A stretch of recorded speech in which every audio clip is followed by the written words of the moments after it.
Before we start, I'd like to recommend you the channel of Zephyr Wings. Just like me, they are doing Rusty Lake theories, and doing it quite seriously. I would like us to support them, the link is in the description. Ladies, gentlemen, and all living beings, welcome to my nest, where I, the magnificent Now Here, shall continue my deep dive into the story and lore of Rusty Lake. And only today, only right now, you shall witness the inner workings of Mr. Rabbit's Grand Anniversary Magic Show. And now, to the point. Behind the fanfare lies something far more intriguing. On April 30th, 2025, for the 10th anniversary of the Rusty Lake studio, the intern barely managed to release the anniversary game by the deadline set by management. At least, according to the short film of the same name. And the game was titled The Mr. Rabbit Magic Show. It's a unique game in many ways, and just how unique we'll find out as this deep dive unfolds. A dive that will be unlike your typical reviews. Today, it's part retelling, part theory crafting, with a touch of improvisation. No act breaks, no encore. Everything unfolds in a single performance, in a single video. Curtains up! Yes, the very first thing we see when launching the game is indeed the curtain. Ladies and gentlemen, announces our old friend Mr. Owl. Welcome to Mr. Rabbit's Magic Show, a celebration of 10 years of Rusty Lake. Wait, what? A round of applause for Mr. Rabbit. And there he is, the magician, standing tall, shoulders straight. He is the show. He removes his top hat, pulls out a wand, and performs his first trick with the balloons. And taking advantage of the moment, we catch our breath, gather our thoughts. We need to start building theories. It's like it's taking place before the events of Rusty Lake Hotel in 1893. Obviously, because the star of the show isn't dead yet. We even seem to have seen a poster for this very show in one of the hotel's rooms. And if not exact this one, then for one of presumably many like it. Judging by that poster, Rabbit was performing at the all-familiar Rusty Lake Theatre. And indeed, the surroundings look strikingly familiar. And even Mr. Owl, its owner, once again takes on the role of MC that announces the next performance. But on the other hand, there are differences in the design. The stage is different. Behind Mr. Rabbit, there's no starry sky, just a plain wooden wall. And Mr. Owl has clearly already broken the fourth wall by mentioning the anniversary. Let's keep watching. A trick with flowers. Very reminiscent of what we saw in Hotel. A card trick. Of course it wouldn't be a magic show without it. Oh, an interesting detail. The suits of the cards are adapted to Rusty Lake. Hearts resemble real anatomical hearts. Diamonds have become cubes. Spades are black eggs, either harvests or crows. And clubs are clearly Albert's butterflies. The trick ends. The amazed audience applauds once again. But what's this? A giant wad of crumpled paper falls in front of the stage. And we remove it. The next trick looks even more interesting. A hand with a revolver peeks out of Rabbit's top hat. Unlikely Rabbit's own hand, as he wears gloves. The shooter knocks down 5 different hats from somewhere above the stage, each falling one after another. And judging by screams, somebody has been wearing them just now. Then, in each hat, an item disappears. A ball in a baseball cap, a hammer in a construction helmet, binoculars in an explorer's hat, a grenade in a military helmet where explodes with a dull echo, a horseshoe in a cowboy hat, and a rabbit, oh what a cutie, in the top hat.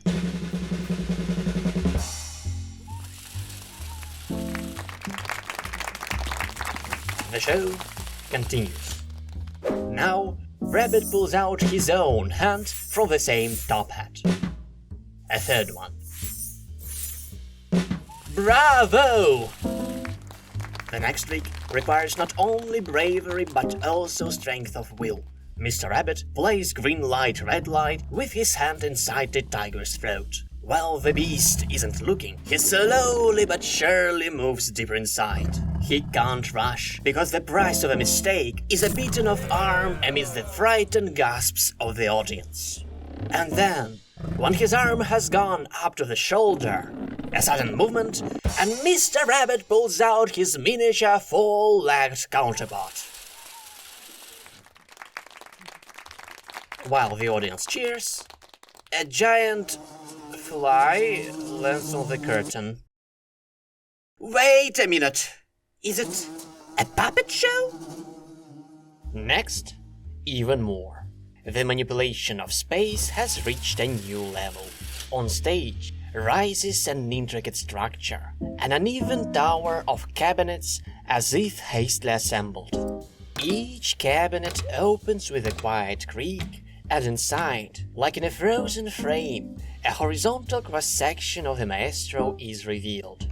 Hands, chest, legs, all of this is layered and hidden behind the doors. The task is to assemble the body. Move the cabinets around, fitting shape to shape, line to line. When the last fragment falls into place and the lines align, a miracle happens. The illusion comes to life. And once again the curtain rises. In the center of the stage, under the spotlight, stands a massive pedestal.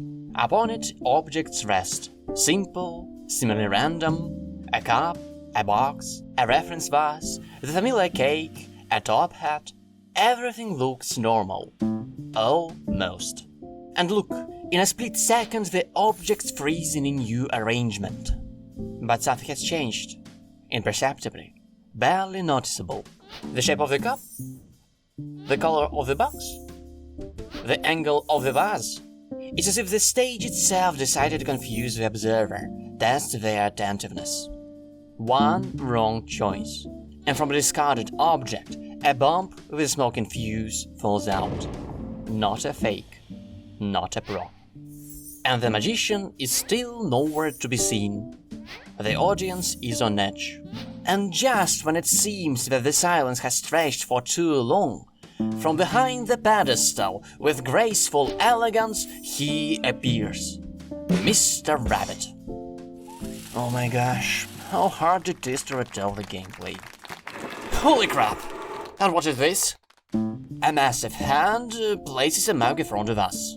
And not just any mug, but the mug from the official merch store, featuring teasing young Laura from Underground Blossom. Now this is surely a breach of the fourth wall. And the sound was like the mug was simply dragged across the table, rather than the screech of something big scraping the floor. No, it's not the mug that's big, nor the fly, nor the piece of paper. This is a tiny theater. The following trick is based on sleight of hand. Mr. Rabbit tosses his smaller brethren from one top hat into another. Oh my goodness, what a cutie! Shit! Not always successfully. But don't worry, even if he manages to land them, the hat eats them with a greedy gulp.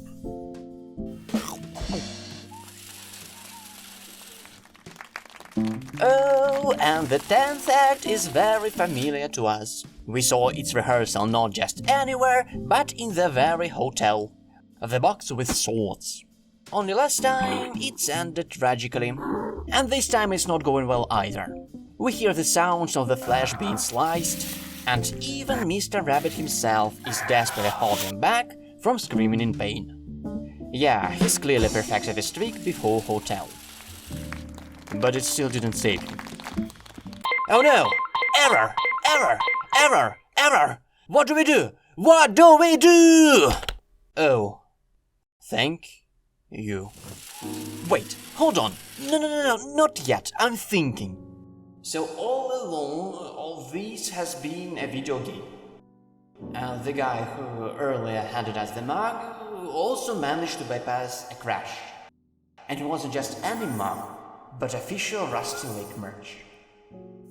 Guys, I think we're the developers.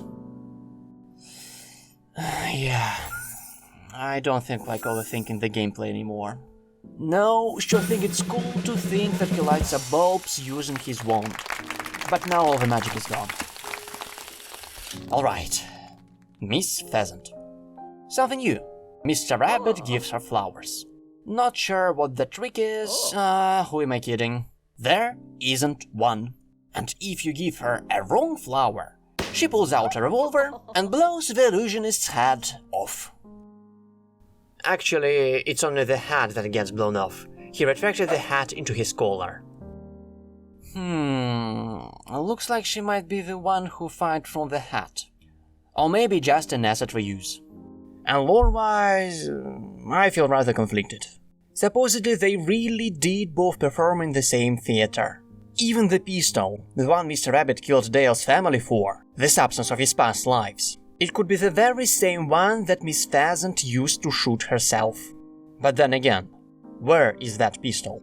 Why was it replaced with a revolver?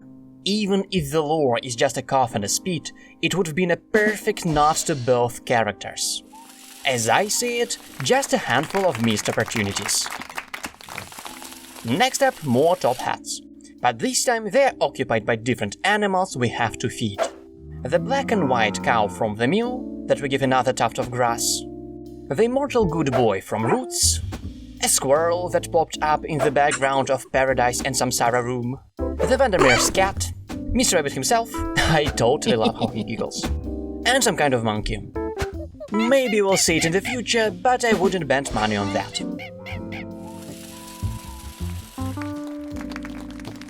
And so, Act 40. Rabbit stands on the stage once more, tips his hat again, and once again a balloon flies out of it. But the moment we click on it, critical error!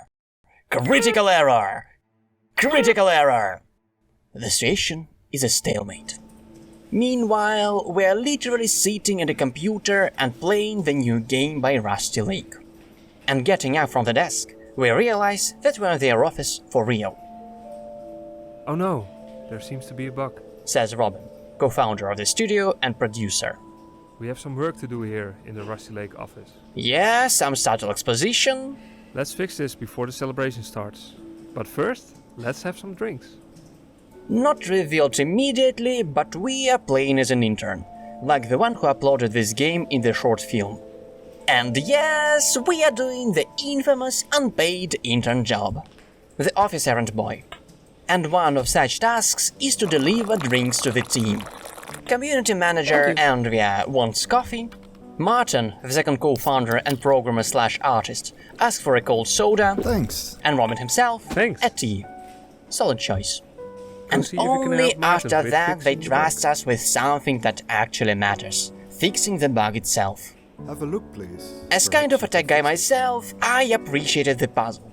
On one hand, it feels surprisingly grounded in reality. Here's an algorithm, here's a storyboard, here's a syntax. On the other hand, it's still gameplay. You don't need to do a full-on debug session by the book. Just read the code, which is surprisingly intuitive, and figure out the right variables from the context. Here's rabbit, here's balloon, here's mammoth. Guys, mammoth leaves! Next the game compiles, saves onto a USB stick. Thanks. It should work now. All that's left is to Use this. finish testing. Before we continue, if you like what I'm doing, leave thumbs up and subscribe to the channel. It really helps. And now back to the video. We need a password. I really don't feel like describing gameplay, so I'll rather take this chance to explain the references involved. In the developer's office, there really is a shelf filled with various souvenirs. And the first compartment is dedicated to makeshift plush toys. By the anniversary, they had released only 3. Rose Albert from The Past Within, and Harvey from Underground Blossom. Just to the right, there's a TV playing footage from the game and film crossover Paradox. To me, it remains Rusty Lake's most fundamental work to this day. Just a bit to the right, a gift from Grandma, a Drosty Cocoa tin. The joke is that the Drosty effect involves an image containing a smaller version of itself. It's basically recursion, and the tin perfectly captures that concept. Next up we have the clock from The Past Within, most likely purchased for the trailer and later reused in the game. The Mask of Mr. Crow, a prop from the Paradox short film. A picture of paradise painted by Johann Serft. If I'm not mistaken, that exact picture isn't actually in the office. A portrait of filmmaker David Lynch, whose work, especially the Twin Peaks TV show, deeply inspired the Rusty Lake saga. Sadly, he passed away shortly before the game's release, as the dates on the note beside the portrait indicate. So in this way, Rusty Lake paid tribute to their idol. And also, if you call a number from the short film about the intern, they'll say on the other side that a damn fine cup of coffee will be delivered to Mr. Lynch. This phrase of Dale Vandermeer, the protagonist of Rusty Lake, was originally attributed to his prototype, Dale Cooper, from Twin Peaks. And the most funny thing, the cup will arrive into the photo for real, and the filmmaker will drink from it. Right next to him rests a black cube. Not a big deal, it seems. But this particular cube has an intriguing story. In the short film about the intern, we see that inside the cube is a miniature model of the room from Rusty Lake Untold, The Lab. An experimental tabletop game combining room escape and roleplay elements. The model was crafted and sent as a gift to the developers by a Chinese artist known on Instagram as Owless. Judging by the photos, the room's detailed down to the smallest features, even the writings on the floor and the scraps of notes. And then there's the legendary Paradox comic illustrated by Lau Guangxing, an artist of Hong Kong origin. He's been a long-time Rusty Lake fan, creating fan art for this series, so the developers naturally suggested him a collab. The comic tells the same story as the first chapter of the eponymous game and film, combining together elements of both with exceptional visual techniques. The first print run sold out years ago, and the comic was considered a lost relic. But for the sake of the anniversary, Rusty Lake released a second batch, which won't be around forever either. On the shelf just below, there's another TV. Why do they need a second one? Well, the situation is roughly similar to that of the Past Within clock. They first bought it, then replicated it in the game. And it was needed to play VHS tapes as part of the ARG about best kept memory, since it has a built-in tape reader. And essentially one of those tapes lies nearby, playing the BKM theme.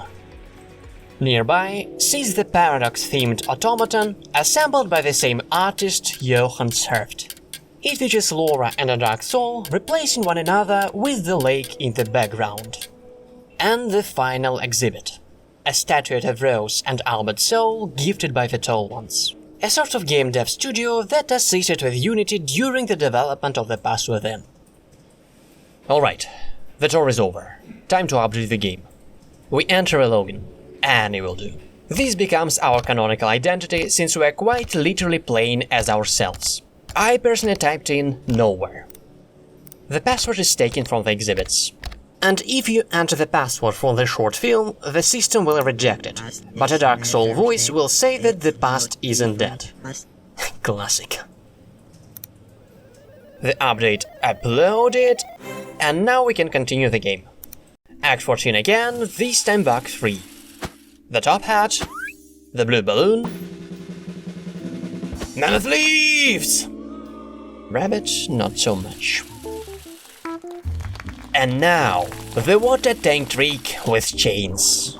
Dozens of keys float around the maestro with eyes popping out. Which one will set him free? Time is ticking, tension rising. Oh, a miraculous escape! And now, pay attention. As you might have guessed, there's next to no lore in this game. Until now, we even doubted it was there at all. But the next act feels like a hint. On the stage before the magician stands a dark mirror, and his reflection shows him as the White Rabbit from Birthday. First of all, this is yet another confirmation that the different Mr. Rabbits are connected. Yes, despite what seemed like conclusive evidence, there was still room for doubt, and debate continued up to this day. Secondly, judging by the puzzle, this is a mirror of opposites. A black bunny is opposed by a white one, the moon by the sun, a little mouse by a big mammoth leaves, and the white Mr. Rabbit by the brown one. Notably, even their jokers in the anniversary deck of cards are called the evil and the good respectively. These can be interpreted in different ways. For example, an old obscure theory about rabbits' split personality has resurfaced. And I still think it's nonsense. It's more likely not different personalities, but different incarnations of the same soul moving through the cycle of samsara. And on the left we simply have an asura, and on the right, a corrupted soul. And according to the developers, corrupted souls represent our dark sides. And by the way, this is yet another argument against the game's canonicity. How could this be a real performance before the good rabbit's death in Hotel, when the evil rabbit only manifested like decades after he died? Unless you want to force a cube into a round hole and just call it an Easter egg. In any case, the evil rabbit has riddled our illusionist with bullets.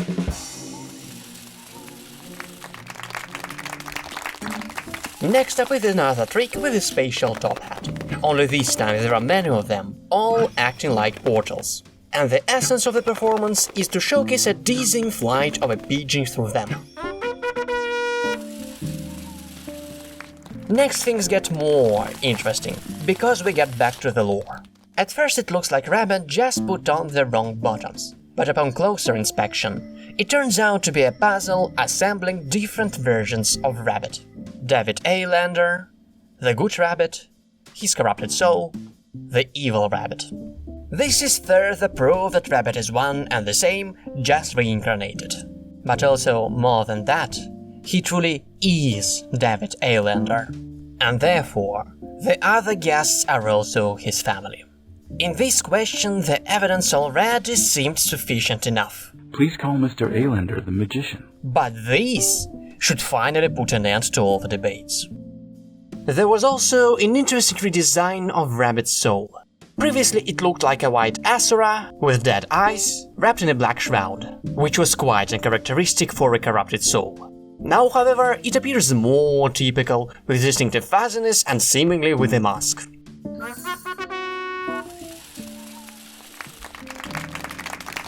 In the next act, we are graced by a visit of yet another guest, and it sparks a ton of thoughts. I'll go step by step. Not sure how to interpret this gameplay in terms of the show. Essentially, we have a singing pigeon, which immediately makes me think of the same in Harvey's Box. Okay, a nice reference, or at least a fun coincidence. But at the end, the pigeon first comically swells up and then turns into Mrs. Pigeon, presumably by Rabbit's will as part of the performance. This is probably the first time an animal clearly transformed into an astra. We had Mr. Crow in Hotel, but that was an opium trip. We had Harvey, but that was a reincarnation after death. Unless it was retconned, of course. We had Mr. Bat. In Hotel he appears a few times in a more animal form, and supposedly in the same form later in the cave. Even the steam moth emoticon says it's the concierge's favorite snack. However, in the cave, the bat is noticeably smaller and doesn't show proper respect to its supposed higher-ups. We also have Mr. Crow again in the Paradox comic. But that could be either an artistic choice or a simple mistake. Many thought that the bird leading Dale through the forest to Mr. Crow was a crow. But in reality, it's actually Harvey, who just escaped from his cage. So now you understand why it was so important to see the transformation directly. Yes, there's still room for doubts, after all the game isn't even canon, but this is a clear precedent. And going back to the singing pigeons, no, I still don't think the pigeon in the box is Mrs. Pigeon in any shape or form. Her soul should be wandering around the lake. Finally, the appearance of Mrs. Pigeon on stage takes away the little trust we still had left for the game. With Miss Pheasant, it's simple. She and Rabbit both performed in the same theater, both were somehow connected to the flintlock. But what's an electrical engineer doing on stage? Most likely just a reference. And if Pigeon can be just a reference, then why not Pheasant? Why the hell should we trust this and build theories around it? Good question. The act ends with Mrs. Pigeon pulling out a magic wand herself and turning Mr. Rabbit into a cutesy-wootsy creature. Act 20 begins like the first. Rabbit, top hat, wand, but instead of colored balloons, something strange comes out. A kind of unstable black substance which soon falls to the floor and starts crawling around in the form of a black hole. And if Rabbit stops it under his feet, he falls into it. I've never seen anything like that in the series. Share your theories in the comments. Then a balloon flies out of the hole, deflates sailing across the room, and hits the eye of an unlucky audience member. The end. Applause. Thank you now here for playing. We get up from the desk once more. The main work for today is done, it's time to celebrate the anniversary. 10 whole years we've been grinding in the indie segment. We have earned a break. Let's take a photo of you to celebrate this event. Robin says. It turned out to be a bit overexposed. Later, this photo will end up on the rusty lake on the month stand. I look dead inside. It's time for lunch. Could you make everyone a toasty? If I can figure out how to open the fridge. Wait, what? No! Sorry, I'm late. No! No, God, please, no! It's Demi! That mean Discord bot from Nightmares! He's now canon! I found this in the hallway. Oh, thanks. Alright, what do we have here? Jackpot! Bread, cheese, salami, shrimp, Harvey's egg. It even makes some otherworldly noises when it cracks. Yeah, I wouldn't want to be the one who gets it. I think Laura once mentioned that eating it in seasons is what started all her problems. We are back at where it all began. Harvey's egg. And in theater it's literally called a bad egg, and there's even a worm inside it. From a gameplay perspective, it doesn't matter who gets which toasty. Everyone reacts the same. Fed up with cheese. Cheese again.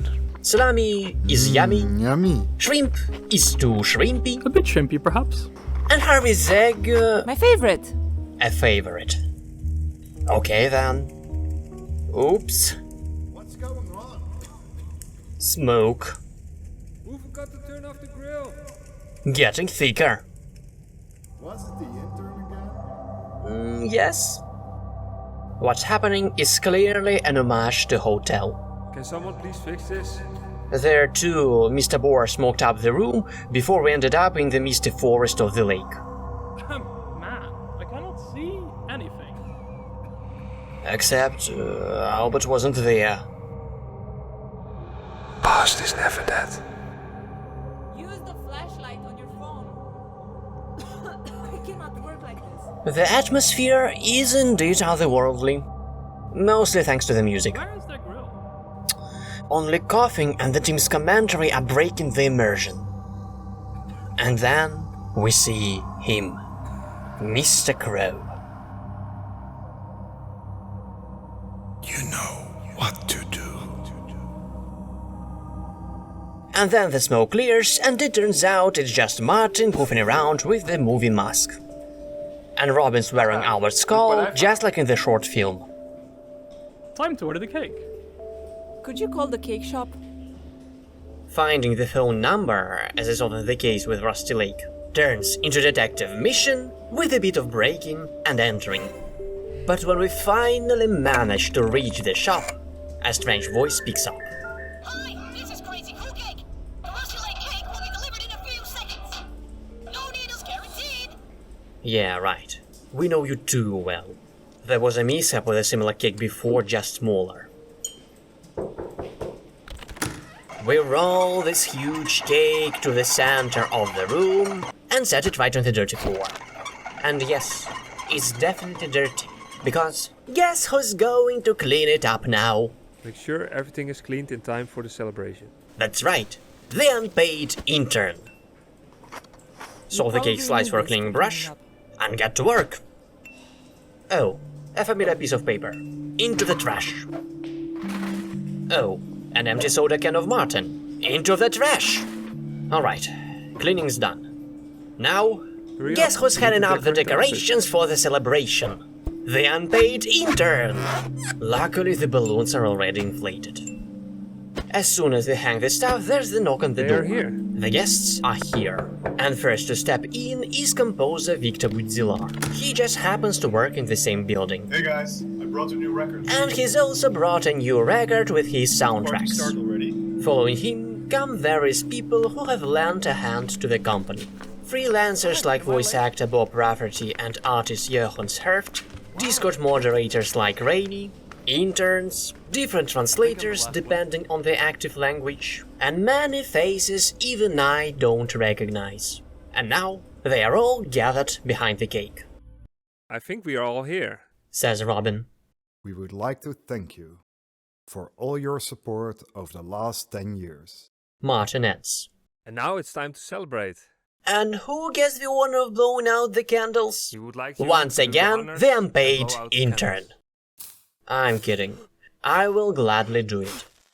Though I'll make a few funny noises while I'm at it. Happy birthday to you. Happy birthday to you. Happy birthday, dear Rusty Lake. Happy birthday. But suddenly, the cake begins to move ominously. With a menacing laugh, the evil Mr. Rabbit emerges, Tommy gun in hand, as always. Everyone is expecting a hell of bullets. I wouldn't put it past him. But what's this? Instead of bullets, confetti flies out of the barrel. The volley stops. Mr. Rabbit tosses aside the SMG, removes his mask, revealing the good rabbit beneath. He pulls a magic wand from beneath his jacket and waves it. And curtain down.